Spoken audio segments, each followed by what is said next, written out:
O som do inferno na Sibéria. A escavação que nunca deveria ter acontecido. Se você soubesse que existe um buraco na Terra de onde emanam gritos humanos vindos diretamente do inferno, você acreditaria? E se eu te dissesse que isso não é ficção, mas um evento real documentado na Sibéria? Bem-vindos ao nosso canal. Se você é novo por aqui, se inscreva agora, ative o sininho para não perder nenhum conteúdo sombrio e deixe seu like, isso nos ajuda muito. E nos comentários, me conte, você acredita que existem portais para outras dimensões? Que história sinistra você gostaria de ver no próximo vídeo? Prepare-se, porque o que você está prestes a descobrir vai abalar suas convicções sobre o que existe nas profundezas de nosso planeta. Esta é a terrível história do projeto de perfuração superprofunda de Kola, onde cientistas soviéticos perfuraram mais fundo na Terra do que qualquer ser humano jamais havia ousado, e encontraram algo que nunca deveria ter sido descoberto. O projeto ambicioso. Era 1970, pleno auge da Guerra Fria. Enquanto americanos e soviéticos disputavam a corrida espacial, olhando para as estrelas, a União Soviética decidiu empreender uma jornada na direção oposta, diretamente para o coração da Terra. O projeto de perfuração superprofunda de Kola nasceu da ambição científica, mas também da competição geopolítica. Os soviéticos queriam provar sua superioridade tecnológica perfurando mais fundo do que qualquer nação jamais havia conseguido. A Península de Kola, localizada no extremo noroeste da Rússia, próxima à fronteira com a Noruega, foi escolhida como local do projeto. Uma região desolada, coberta de gelo eterno, onde o vento uiva constantemente através das planícies vazias. O local perfeito para esconder os segredos que estavam prestes a desenterrar. Dr. David Guberman, o geólogo-chefe do projeto, chegou ao local em maio de 1970 com uma equipe de 16 cientistas especializados. Eles tinham uma meta aparentemente simples: perfurar 15 quilômetros de profundidade na crosta terrestre para estudar a composição geológica do planeta. Simples na teoria, mas que se tornaria um pesadelo na prática. Os primeiros meses correram sem maiores incidentes. A perfuração avançava lentamente, mas dentro do esperado. A cada metro perfurado, amostras eram coletadas e analisadas. Rochas milenares revelavam segredos da formação da Terra, e tudo parecia estar indo conforme o planejado. Mas conforme a perfuratriz descia mais e mais, coisas estranhas começaram a acontecer. A primeira anomalia foi detectada aos 3 quilômetros de profundidade. A temperatura, que deveria estar em torno de 100 graus Celsius segundo os cálculos científicos, havia atingido 180 graus Celsius, quase o dobro do esperado. Dr. Guberman anotou em seu diário pessoal: algo não está certo. É como se estivéssemos nos aproximando de uma fonte de calor que não deveria existir. Mas eles continuaram perfurando. A ambição científica e a pressão política não permitiam recuos. Era preciso chegar aos 15 quilômetros, custe o que custasse. Se ao menos soubessem o preço real que pagariam por essa teimosia. As primeiras anomalias. Aos 6 quilômetros de profundidade, as coisas começaram a ficar verdadeiramente perturbadoras. A temperatura havia atingido 220 graus Celsius, e o equipamento estava sendo constantemente danificado pelo calor extremo. Mas não era apenas o calor que preocupava a equipe. Eram os sons. Mikhail Petrov, o engenheiro de áudio responsável por monitorar os ruídos da perfuração, foi o primeiro a notar. Inicialmente, ele pensou que fosse interferência nos equipamentos ou ecos da própria perfuratriz. Mas conforme prestava mais atenção, percebia que havia algo diferente nos sons que vinham das profundezas. No início eram apenas sussurros, relatou Petrov anos mais tarde, em uma entrevista que nunca foi oficialmente publicada. Parecia vento passando por cavernas, mas havia um padrão, uma cadência que não era natural. Era como se alguém estivesse tentando se comunicar. Dr. Guberman ordenou que todos os ruídos fossem gravados para análise posterior. O que descobriram nos laboratórios de Moscou deixou toda a equipe científica em estado de choque. Após filtrarem o ruído da perfuração e amplificarem as frequências mais baixas, o que ouviram era inconfundível: vozes humanas. Centenas, talvez milhares de vozes, gritando em agonia. O som era abafado, distorcido pela distância e pelas rochas, mas inequivocamente humano. Gritos de desespero, súplicas em idiomas que não conseguiam identificar, lamentos que pareciam ecoar através dos séculos. A notícia foi imediatamente classificada como ultra-secreta pelo governo soviético. Uma equipe de linguistas e antropólogos foi discretamente enviada ao local para analisar as gravações. Dr. Yelena Vasiliev, especialista em linguística histórica, passou semanas estudando os áudios. Sua conclusão foi ainda mais perturbadora. Algumas dessas vozes, elas parecem falar em dialetos antigos, línguas que não são usadas há milênios. É impossível. Mas está tudo ali, nas gravações. Enquanto isso, aos 7 quilômetros de profundidade, a temperatura havia atingido os 300 graus Celsius. O equipamento derretia constantemente, e a equipe precisava constantemente substituir as brocas. Mas o pior estava por vir. A descoberta aterrorizante. Foi na madrugada de 15 de dezembro de 1983, aos 9 quilômetros de profundidade, que tudo mudou. Dr. Guberman estava sozinho na sala de controle, monitorando a perfuração noturna, quando algo extraordinário aconteceu. A broca encontrou uma cavidade. De acordo com os registros oficiais, era apenas uma formação rochosa natural. Mas os registros oficiais mentem. Dr. Guberman sabia disso, porque ele estava lá quando a broca perfurou aquela cavidade e liberou algo que nunca deveria ter sido libertado. O primeiro sinal foi um jato de ar superaquecido que subiu pelo túnel com tal força que fez toda a estrutura da plataforma tremer. A temperatura na superfície subiu instantaneamente 50 graus. Mas não foi o calor que fez Dr. Guberman recuar em horror. Foram os sons. Um coro ensurdecedor de gritos humanos explodiu dos alto-falantes do sistema de monitoramento. Não eram mais os sussurros abafados dos meses anteriores. Eram gritos de agonia pura, tão altos e claros que pareciam vir de pessoas que estavam ali mesmo, na sala de controle. Pomojina! Pomojina! Ajudem-nos! Ajudem-nos! Gritavam as vozes em russo antigo. Outras vozes gritavam em latim, em grego arcaico, em idiomas que Dr. Guberman não conseguia identificar.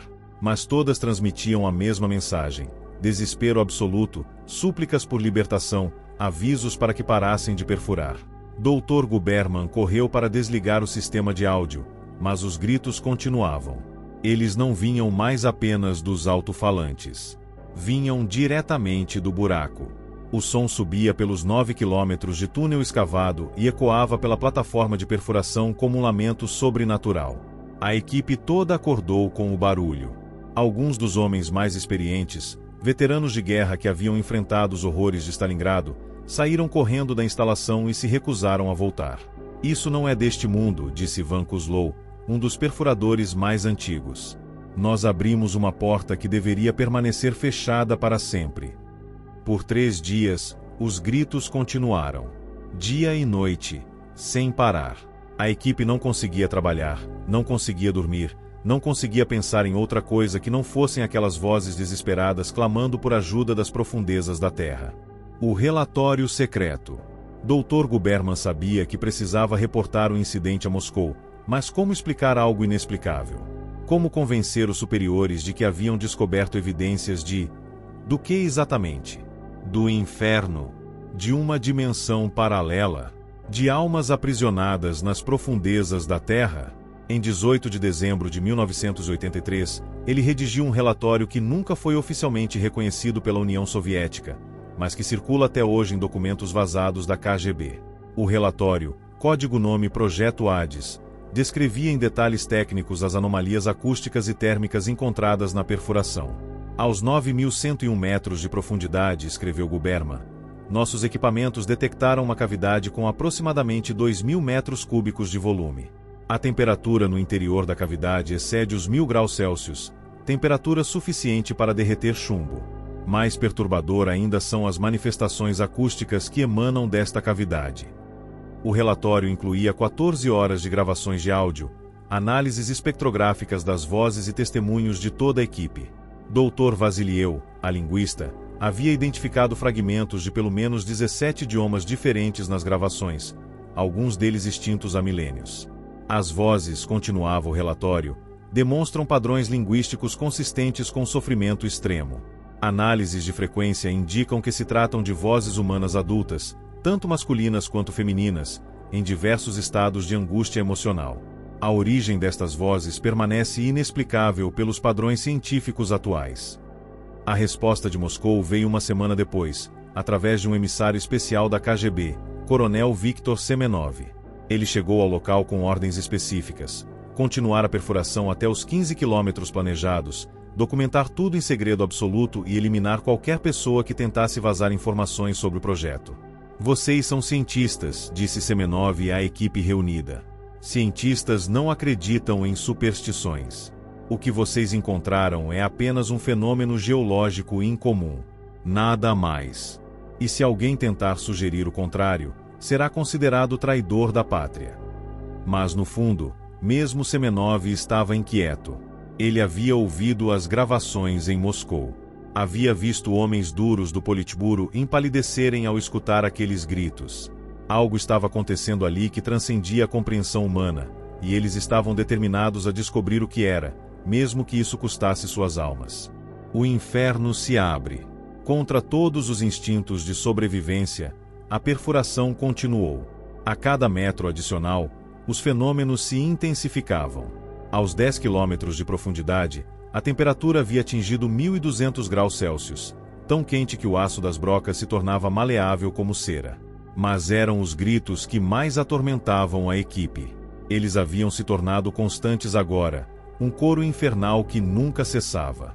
Dr. Petrov, o engenheiro de áudio, havia desenvolvido um sistema de filtros para tentar bloquear o som durante o trabalho, mas mesmo assim, todos sabiam que estavam lá.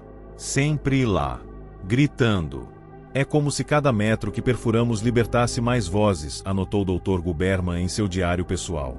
Ontem contei pelo menos 300 vozes distintas. Hoje são mais de 500. Elas estão ficando mais claras, mais altas e mais desesperadas.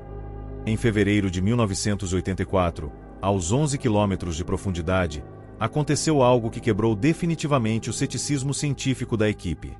Durante uma sessão de perfuração noturna, o engenheiro Dmitry Volkov estava monitorando os equipamentos quando notou uma anomalia nos sensores sísmicos. Havia movimentação lá embaixo, relatou Volkov. Não era atividade tectônica normal. Era como se algo estivesse tentando subir pelo túnel. Os sensores de temperatura confirmaram. Estava ocorrendo uma movimentação de massa aquecida subindo pelo poço. Mas quando Volkov ativou as câmeras de monitoramento, o que viu o fez gritar de terror. Sombras. Centenas de sombras humanoides se movendo contra o brilho vermelho das profundezas. Elas subiam pelas paredes do túnel, contorcendo-se em agonia, alcançando em direção à superfície com o que pareciam ser braços desesperados. Volkov desligou as câmeras imediatamente e nunca mais falou sobre o que viu. Mas outros membros da equipe começaram a relatar avistamentos similares. Sempre nas gravações noturnas. Sempre as mesmas formas sombrias tentando escapar do buraco.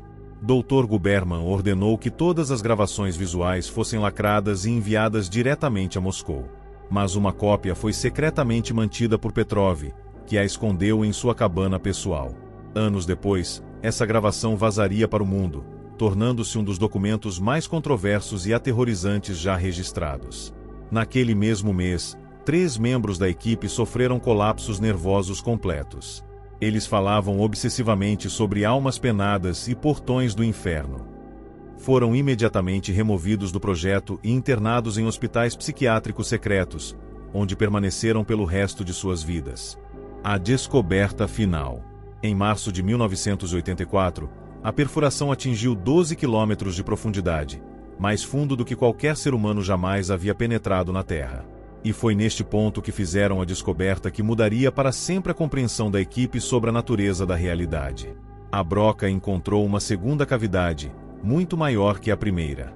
Os sensores indicavam um espaço vazio de proporções gigantescas, possivelmente quilômetros de extensão.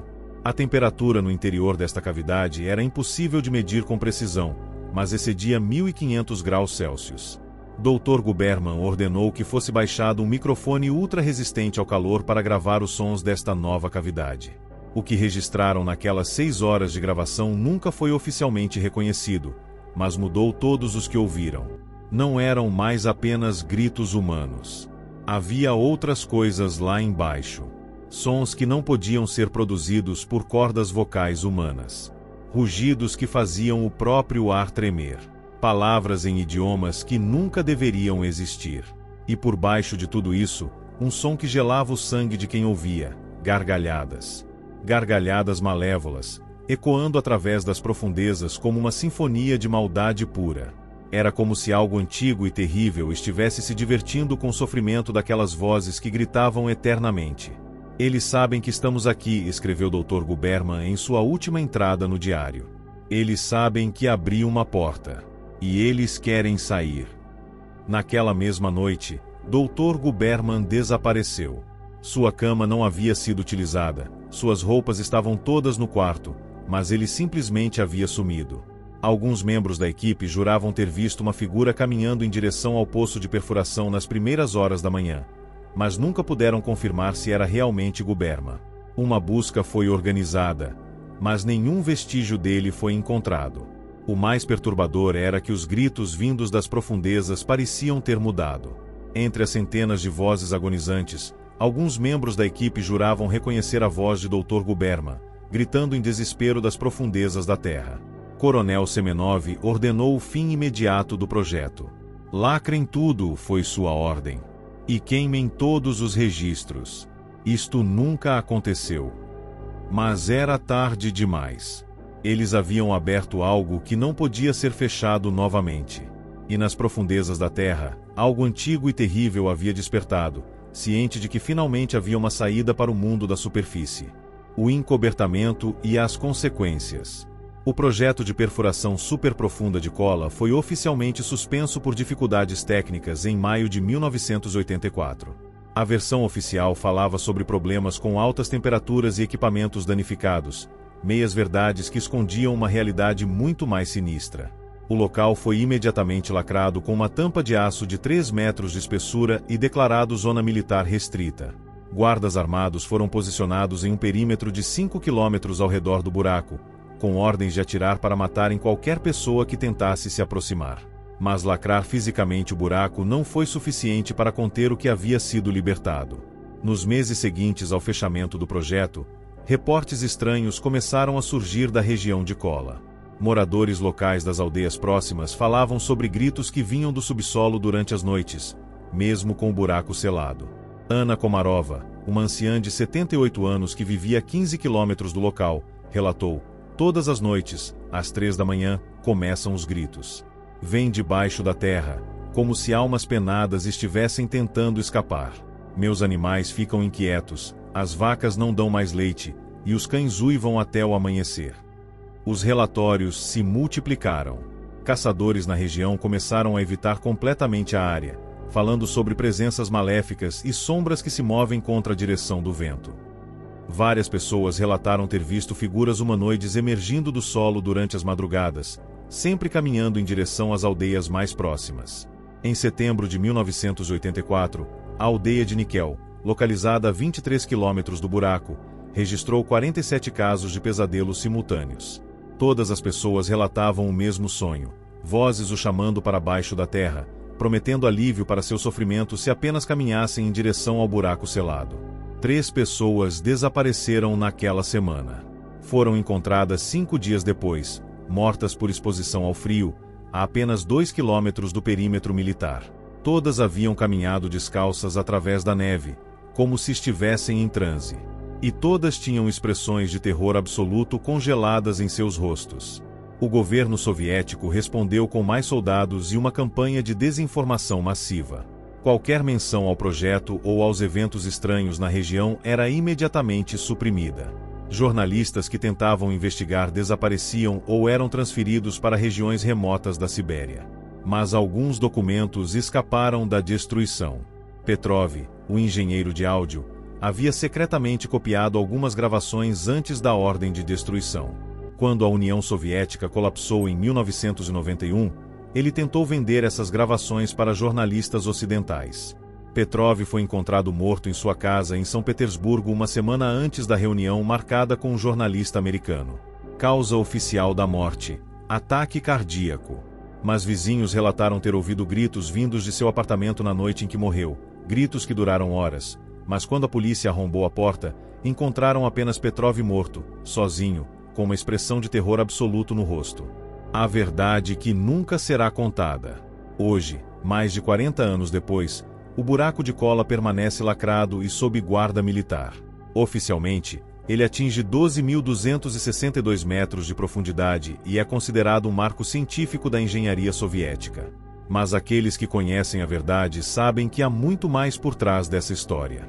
Dr. Yelena Vasiliev, a linguista que analisou as gravações, viveu o resto de sua vida atormentada pelo que ouviu. Em suas memórias, publicadas póstumamente em 2003, ela escreveu: havia algo nas vozes que transcendia o sofrimento humano comum. Era como se elas estivessem presas há milênios, esperando por alguém para abrir uma saída. E nós fizemos exatamente isso. Documentos da KGB que vazaram após o colapso da União Soviética revelam que pelo menos outros 12 projetos similares foram planejados em diferentes regiões da Rússia, todos cancelados após os eventos de Kola. Um memorando interno, datado de 1985, afirma: Operação Hades demonstrou que existem limites para o que a ciência humana deve explorar. Alguns conhecimentos são perigosos demais para serem buscados. Nos anos 2000, com o advento da internet, a história do som do inferno começou a circular em fóruns de conspiração e sites de mistérios. A resposta oficial sempre foi negação completa, apenas lendas urbanas baseadas em um projeto científico real, mas muito menos sensacional. Mas em 2019, algo mudou. Imagens de satélite da região de Kola começaram a mostrar anomalias térmicas significativas ao redor do buraco lacrado. A temperatura do solo em um raio de 500 metros ao redor do local estava consistentemente 15-20 graus acima do normal, mesmo no inverno ártico. Mais perturbador ainda, sismógrafos na região detectaram vibrações regulares vindas das profundezas, sempre no mesmo padrão, sempre às 3 horas da manhã, hora local. Quando cientistas independentes analisaram os dados sísmicos, descobriram algo chocante. As vibrações tinham um padrão que se assemelhava às ondas sonoras de vozes humanas. Como se centenas de pessoas estivessem gritando a 12 quilômetros de profundidade, e suas vozes fossem fortes o suficiente para fazer a própria terra tremer. Em 2023, um ex-soldado russo que havia servido na guarda do perímetro de Kola quebrou seu juramento de silêncio. Em uma entrevista dada anonimamente, ele revelou: nós sabíamos que havia algo lá embaixo. Todos os guardas sabiam. Nas noites de inverno, quando o vento estava calmo, você podia ouvir gritos vindos de baixo da terra. E a cada ano que passava, eles ficavam mais altos. Hoje, o buraco mais profundo já perfurado pela humanidade permanece lacrado, guardado e esquecido pela história oficial. Mas nas profundezas geladas da Sibéria, algo antigo continua gritando, esperando pacientemente por uma segunda chance de liberdade. E talvez, apenas talvez, eles já tenham encontrado outras saídas. Esta foi a aterrorizante história real do som do inferno na Sibéria, um projeto científico que descobriu algo que jamais deveria ter sido encontrado. Uma prova de que existem limites para o que a humanidade deve explorar, e que algumas portas nunca deveriam ser abertas. Se esta história despertou arrepios em você, deixe seu like, se inscreva no canal e ative o sininho para não perder nossos próximos conteúdos sombrios. Seu apoio é fundamental para continuarmos trazendo essas histórias que a humanidade prefere esquecer.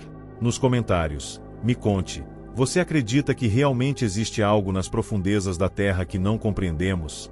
Que outros mistérios sombrios você gostaria de ver explorados no canal? E já que você chegou até aqui, que tal assistir ao próximo vídeo que está aparecendo na sua tela? Tenho certeza de que você vai se arrepiar com a próxima história que preparamos especialmente para você. Até a próxima. Se é que conseguirão dormir depois desta história.